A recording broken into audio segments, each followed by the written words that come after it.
Good evening, viewers. This is D.India Focus, and I am Sricharan. Union Budget 2023 is out, and tonight I have a special guest with me to decode and make you all understand what this budget is about. This evening, I have with me Manjunath Kopparad, MBA Finance, who is having 18 years of professional experience as a tax consultant and specialized in TDS-related matters. He's currently pursuing CS Professional. Good evening, sir. Welcome to D.Network. It's my pleasure having you in this edition and on this wonderful evening where the markets seem to be happy. Good evening, Sricharan. Great to see you back. Okay, after 1 year. Thank you, sir. And Thank you, sir. yeah. How are you, sir? Let's begin. How are you, sir? Yeah, I'm great, Sricharan. I hope you are also doing well. Yes, sir. I'm doing great, sir. Thank you. Yeah. Okay. Yeah, before we begin with the questions, let me put out my opinion on this budget to 2023. I look at this as a budget towards disciplining the financial system. The main motive was to balance the expenditure on one side and the growth on the other side. I think that's done very well, really well in this budget. Anyhow, many sectors were not taken into consideration, but major sectors were taken into consideration. I also call this budget a middle class budget. But before I give my key takeaways, let me cut across to Manjunath, sir, with my first question. Your take on this budget and the key takeaways which you look at. Over to you, sir. Yeah, considering this budget, what we saw is the uniqueness. Like, this is the first budget which has got over within 1.5 hours. Okay, that means the shortest budget first. Second, in the last few years, what we have seen is the budget has lost its importance because major schemes are getting announced in between the financial year. For example, if you take away this Gati Shakti was announced in between, and it was not part of budget, but it was announced. Like that, the focus has gone down from a budget to regular activity and regular reforms happening over the period. So considering this budget, what I saw is like, we can say, as elections are there, Lok Sabha elections and states elections are there in this year. Considering that, we expected some popular measures that are going to get announced, but we didn't see such things. What we saw is more focused, long-term oriented, growth oriented, inclusive, and they speak of Amrit Kal, 75 years of this one, and 2050 targeted oriented growth. So I think a budget as a meaningful things considered in this, and hope execution happens in the better way. Yes, as you said, the execution, the implementation becomes the major part of the budget. As you pointed out at different takeaways, let me give the key takeaways and summarize for my viewers. As we look at the capex, there's a high capex, the tax cut, the tax slabs being cut. What fascinated me was the National Digital Library, the scheme of Make AI in India, 100 labs for 5G services. All these can be put together to call this a high-tech budget. I call this a high-tech budget. Also, as you said, Nirmala Sitharaman, our finance minister, always gives long speeches, long budget sessions, but this time it was short, it was sweet, it was crisp. Now, looking at the second question, as we have seen Nirmala Sitharaman ji speaking about the Saptarishi. What is the Saptarishi? How is it going to help the common people? And what are the changes you look forward? See, Saptarishi is a model which they are using. Say, for example, they say reaching the last mile, youth power, financial sector inclusiveness, green growth, very important, unleashing the potential, that means potentiality of the new upcoming sectors, and infrastructure and investment, very important, because any business or anything that has to grow should have a proper infrastructure and investment, and inclusive development. Inclusive in the sense they have to consider everybody. So considering this, Saptarishi model is very good for long-term growth, and the sectors they have given in each one are wonderful. Shall I give some highlights of these Saptarshis? Sure, sir. Sure, sir. Yeah, fine. For example, if you see inclusive development, they say this cash transfer system, okay, the direct transfer which is happening, then drinking water facilities for households, then the toilets, it's already under process. LPG connections, 11 crore LPG connections have been given. COVID vaccination was a massive reform, the thing that was done. Yes, sir. And Jan Dhan bank account, one of the wonderful thing, because earlier it was opposed. If we consider now 2 lakh crore rupees is lying in Jan Dhan account, which was never in the banking system. Okay, that is one. Then coming to insurance, they have covered Pradhan Mantri Jan Bima Yojana. Okay, then this is inclusive. Then coming to reaching the last mile, if you see tribal development, they are considering. We are seeing our president who is a tribal. Okay, that is the biggest thing. Then coming to micro irrigation given to Karnataka, it is specifically for election oriented. Then teachers recruitment, very small. And the one more thing they have added is Bharat Shri, that is ancient inscription, whatever was there, to digitize that. That is one wonderful thing. Then the third one is infrastructure and investment. Okay, in this, the target is to have a growth and create a job. That's a main target. What you said is 10 lakh crore investment, capital expenses, that too. That is one thing. 50 years of interest-free loan to states. 50 years is a long, you can just assume. And Yes. the next is railway, they have given 2.4 lakh crore. Then 100 transport infra projects. This is the part of Gati Shakti, which I told you. Okay. Then coming to urban infra, they are coming up with tier 2, tier 3 development. That is one more thing very important, because currently we are having urban oriented, very few cities are growing. That is has become a massive problem. Next one is unleashing the potential. This is very important if you observe it. Artificial intelligence, e-codes, then Vivad Se Vishwas, which is already happening, and entity DigiLocker. That means a DigiLocker which is been given to business entities and trusts, which was a DigiLocker was for individual earlier. Now they are coming with this. Then you spoke about 5G labs. Then the next one is one more, lab grown diamonds. Diamonds are getting imported. They are promoting that. See, these 5 are future potential things. Then coming to green growth, the 5th one.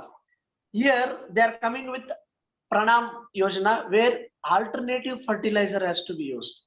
Very important, because fertilizer utilization has been growing rapidly and it has spoiled the soil.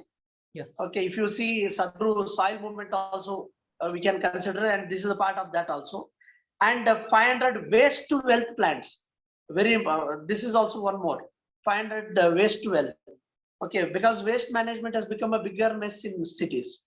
Yes, Then sir. coming to natural farming growth, then battery energy storage system, then coastal shipping, and one more, polluting vehicles replacement of government. Okay, first step, they are themselves doing it.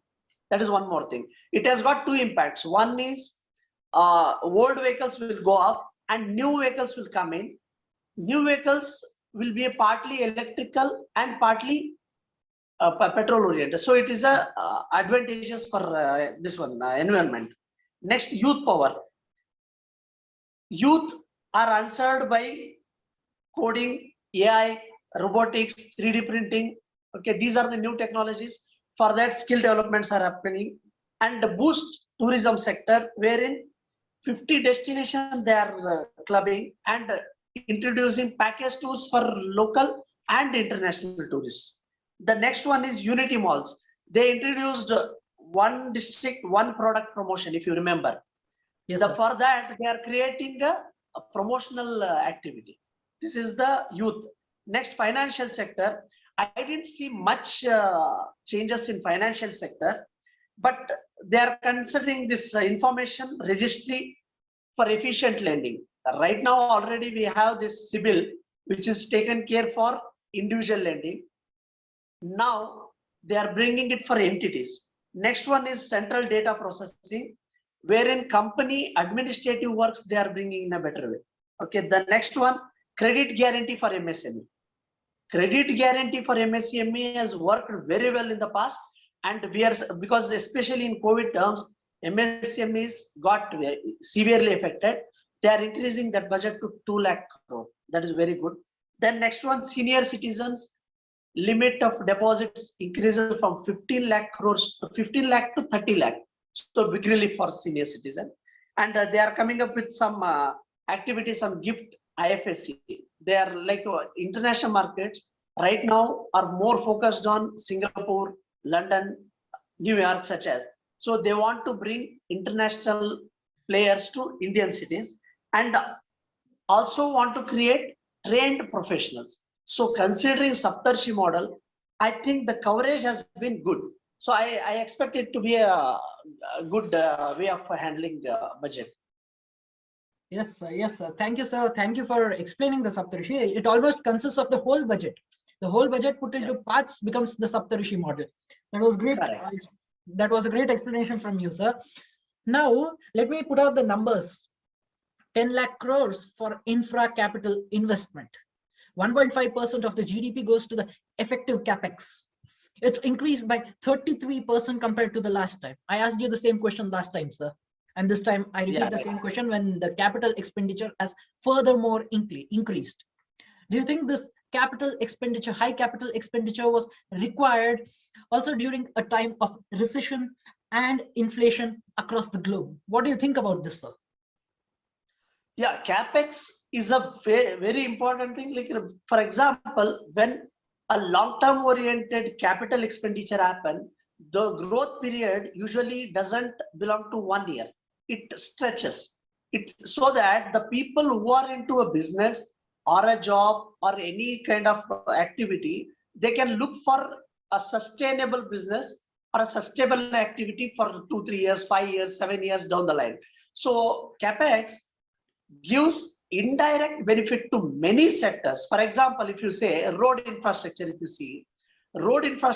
see what happens, it gives a benefit to transport, it gives a benefit to construction, it gives a benefit to long-term lending, it gives a benefit to job creation. So considering that, I think a capex of such a huge amount was very essential and very benefit-oriented formula. Well, then that's good. Actually, capex, growing capex is good. But the next point which comes to everyone's mind economically is the fiscal deficit. 5.9% estimated fiscal deficit. What does that mean to India and how does the world look at it? Because Narendra Modi, Prime Minister Narendra Modi already said that the globe is looking at this budget. All over the globe, people are looking at this budget. So what does this mean to India and how does the world look at it? See, fiscal in the last 3 years, if we observe, COVID impacted many developed nations, including like China also, and still it is struggling. Whereas India managed very well. We have seen a wonderful growth, and our economy. We have to congratulate our Indian people because we were ruled by Britishers 75 years back. Okay, within 75 years, we have become 5th largest economy by overtaking Britain, and also in Britain, our own Indian origin Prime Minister has come in. So from ruling to rule. So that is a transformation. With the so much complex political system, with the mismanagement, we have grown such a massive growth, had a massive growth. So considering that last 3 years, if we see, after having such a difficult times, we still grown around 6 to 7%, up to 8% in 2021. So considering that, I think it is sustainable because they have not given any takeaways like free food, free that, this. So usually that used to happen. Those free words are not there in the budget. True. That is why it is possible to manage that. And considering this, what you said about 5.9%, if we see the decline in fiscal deficit, it has come down from 7.7% to 5.9, and it is expected to reach 4.5% by 2025-26. I think we are in line with that. Yes, sir. Yes, sir. My next question is about the tax, the income tax.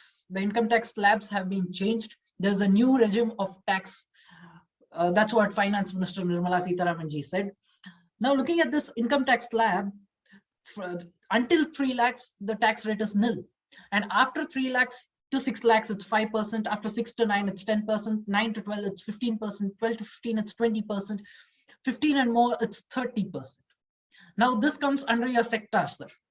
So as a tax consultant, how do you look at this tax slab? How is it going to change? See, tax slab, we have to understand, very important. People should not wrongly have this one thing like it is a common thing. They have cut down they have given the new slabs only in new tax regime. That means old tax regime remains same. So exemption limit in old tax regime is 2.5 lakh only. So that should not be taken away. Okay. And this new tax scheme was introduced last year. It has not been considered by many people.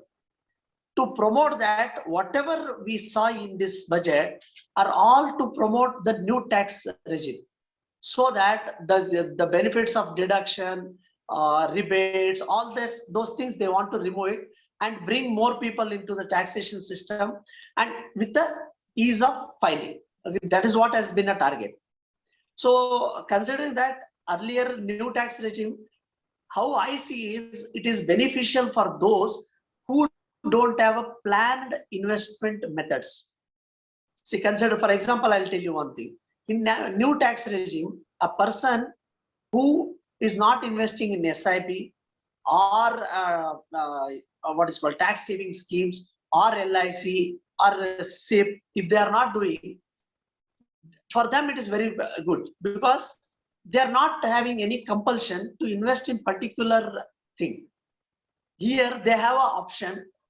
Wherever they want, they can invest. For example, I'll tell you one thing. If I want to invest in a land, there is no tax benefit. Correct. Now, if I opt for a new tax regime, I get an excess money which can be moved to such investments. Okay, where tax benefit is not there, but I don't have a compulsion to invest in such things. So, and considering other things, I don't see much changes that have been taken place in taxation, especially income tax. True, sir. Now, we have spoken about a lot of things over the budget. The increase in capex, the new tax regime, together have a multiplier effect. Does that have a multiplier effect in the Indian economy? I don't see much that thing, because the amount of impact they said is 38,000 to 40,000 crore because of these changes in tax slabs. That is 40,000 crores will be available to the taxpayers, and 40,000 crores in 40 lakh crore budget, I don't think it will make much of a difference. Yes, sir. Yes, sir. That's also true. It's a negligible part of the whole budget. That's true. Yeah, but see, shall I? Yeah. See, for individual point of view, those who are opting for a new scheme and benefiting, definitely they will welcome this. True, sir. Now, we have spoken about many factors, the capex and many factors, the key points of the budget. So do you feel there's too much of spending in the budget, too much of putting up in the budget, expenditure in the budget? Does the maths work out over here? See, government always is the only entity which can spend without what is called P&L in its mind. As a businessman, as an individual, we have to calculate how much we are getting, how much we have to spend. Whereas government doesn't have that.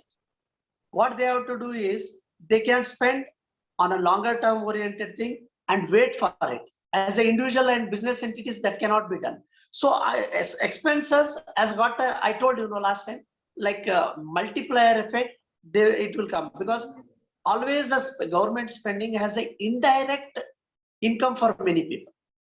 If you consider any infrastructure development, the impact will be different. For example, last time they announced about Udan scheme few years Yes. back, and many districts are getting airports. For constructing an airport, it takes a longer period, and the impact of post-construction connectivity increases, the business growth will increase. So it is a long term. So spending, it is always acceptable.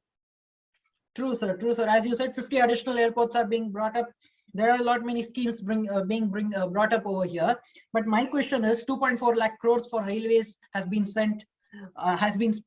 New tax slabs have been brought in. Awas Yojana, more houses for poor people, poor voters. 50 additional airports. 10,000 crores for jobs have been segregated. 10 lakh jobs, as Narendra Modi ji said. Was this an election-based budget or a development-oriented budget? How do you feel about it, sir? No, I think it is a purely a development-oriented budget and less of election, because what I see is they have comparatively lesser competition in many states. That is the advantage for Modi government. That is why they are able to give such a budget. Otherwise, if there was a competition expected, I don't think it was possible to give such a budget with so much fiscal management. Yes, sir, that's true. Now, concluding with my last question, what's your report card on a scale of 1 to 10 for this budget, and how do you think this budget will score on? Let us give a rating later. Few things which we have to consider is, one biggest change that I expected, I got it, is like address change. They are coming up with a single entity where we have to update the address, which will be used for many people or many entities. Currently, what happens when we change some place, it is a reverse. What happens? We have to update every place and look out for update.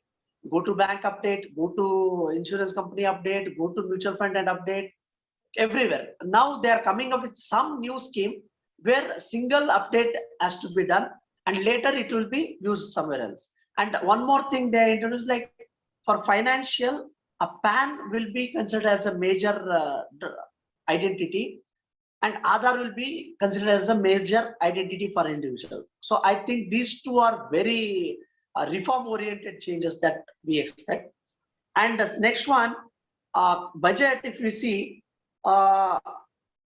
taxation, they are considering 15% contribution from income tax, 15% from GST or indirect tax, and 4% from customs.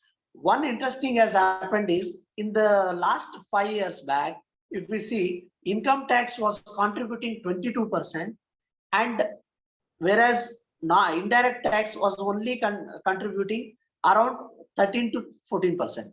So the change has taken place. Now we are getting more contribution in indirect taxes, and recently 1.5 lakh crore collection, GST collection, is sustained for a long period now. So it's a good thing, because when GST started, it was around 68,000 crores. So 68,000 to 1.5 lakh crore. So around 125% growth is there. So I think such a thing are happening. Whereas in overall interest payment, it is still 20%. That is one area we have to handle it. Nothing comes free. So we have to arrange funds, and we have to pay the interest and still grow. In growing markets and in growing economy, any interest payments will not affect. When the growth stagnates, the problem will start in. We hope next 10 years we don't have such problem. So considering all this, on a scale of 10, I would definitely give around 8 points, because popular measures are not there, and it was not exhaustive budget. So I would definitely give 8 points to this. That's true, sir. That's true. And the points that it was not a populistic budget, it was not an election-oriented budget, is a point to be considered even during election budget. That was a great budget we had. It has pros and cons, but the point tonight is every budget has pros and cons. This was a good budget, a satisfactory budget for every middle class people and every sector of the Indian economy. Let me thank you. Can I stop you? Yes, sir, yes, sir. Yes, sir. What happens 2024 we have a central election, okay, and they don't get a chance to present one more budget, full-time budget. So this was the only budget where popular measures were possible, and they are not considered. That means it's a great thing that is taking place in India. Yes, sir. That's the greatest point of this budget. Let me wrap up this edition. Let me conclude this edition by thanking you for joining me in this edition. Thanks a lot, sir. Yeah, thank you very much, Sricharan. It was a great pleasure attending one more interview. Okay, Yes. I hope I have answered few things which were possible in short period. If you want to get to know more things, okay, I think there is a PDF which you are getting uploading. Yes, sir. People can go. Okay. Yes, sir. I'll just put that down in the description. You can also get the key takeaways from the budget, viewers. Thanks a lot for watching me. Until the next time I meet you all, viewers, signing off. Sricharan. Thank you, viewers. Thank you for watching me.